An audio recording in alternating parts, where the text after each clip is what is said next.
Pemilik Krisna oleh-oleh Gusti Ngurah Anom yang akrab disapa Aji Cok berkunjung ke SMA Negeri 8 Denpasar.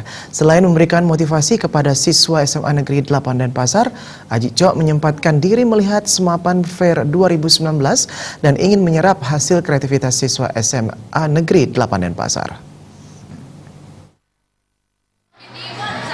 Setelah melihat berbagai macam kerajinan yang diciptakan oleh pelajar SMA Negeri 8 Denpasar, Aji Cok mengaku sangat terkesan dan berterima kasih karena diundang ke Semapan. Setelah melihat kreativitas siswa SMA Negeri 8 Denpasar ini, pihaknya ingin memberikan sesuatu terkait dengan kreativitas siswa. Salah satunya adalah membantu produk kreativitas siswa untuk masuk ke Krisna oleh-oleh, tentunya setelah dilombakan terlebih dahulu. Aji Cok menambahkan, pihaknya ingin melihat secara langsung proses kreativitas para siswa SMA Negeri 8 Denpasar sebelum produk tersebut masuk ke Krisna oleh-oleh.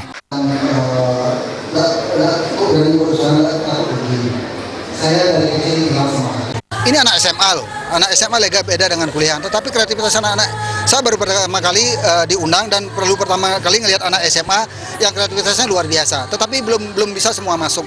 Ada sebagian yang sudah bisa masuk ke Krisna. Tentunya saya harus panggil dulu, saya harus undang dulu, dia harus saya lihat produksi di mana, saya ngelihat produksinya langsung. Bener nggak ini produksi langsung gitu? Saya ingin tahu. Karena saya butuh actionnya. Bukan kalau biasanya sering terjadi di pameran kan dia beli, tetapi di sini dipamerkan. Saya ingin tahu karena kan hitung-hitungannya juga harus masuk. Karena kalau dia beli tempat lain, kosnya jadi mahal. Makanya proses produksi bagaimana, proses buat kue bagaimana, sistem kerjanya bagaimana saya kasih tahu.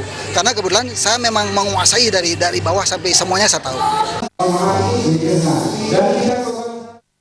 Sementara Kepala SMA Negeri 8 Denpasar, Ketut Suyastra mengatakan, Semapan Fair 2019 dilaksanakan dengan tujuan memberikan peluang dan kesempatan kepada siswa SMA Negeri 8 Denpasar untuk berekspresi dan memberikan pemahaman tentang jiwa berwirausaha. Disadari menjadi wirausaha tidak hanya perlu teori saja. Oleh karena itu, SMA Negeri 8 Denpasar mengundang tokoh pengusaha yang sukses di Bali dan mengaplikasikan langsung cara berwirausaha, yakni dengan memajang hasil karya yang nanti bisa dipasarkan. Kan untuk anak-anak, bagaimana dia bisa berekspresi dan sekaligus kita memberikan pemahaman jiwa bagaimana menjadi seorang wirausaha ke depannya. Tetapi untuk realita itu kan tidak bisa hanya teori saja. Jadi kita mencoba untuk mengaplikasikannya seperti yang sekarang ini. Sehingga kita berikan nama Semapan Fair 2019. Dan yang lebih real lagi adalah kita mengundang. Jadi orang yang sudah melakukan dan sudah berhasil. Dan syukur, jadi Ji Krisna itu bisa hadir di tengah-tengah kita. Tidak hanya beliau melihat, tetapi beliau juga memberikan motivasi untuk anak-anak remaja untuk masa depannya. Gusti Ngurah Anom didaulat sebagai motivator tunggal di Semapan Fair 2019 dengan tema menumbuhkan jiwa wirausaha di kalangan generasi milenial. Para siswanya juga diberikan ruang seluas-luasnya menyalurkan bakat dan kemampuan yang dibungkus dalam kegiatan ekstrakurikuler. Jayakusuma, Bali TV.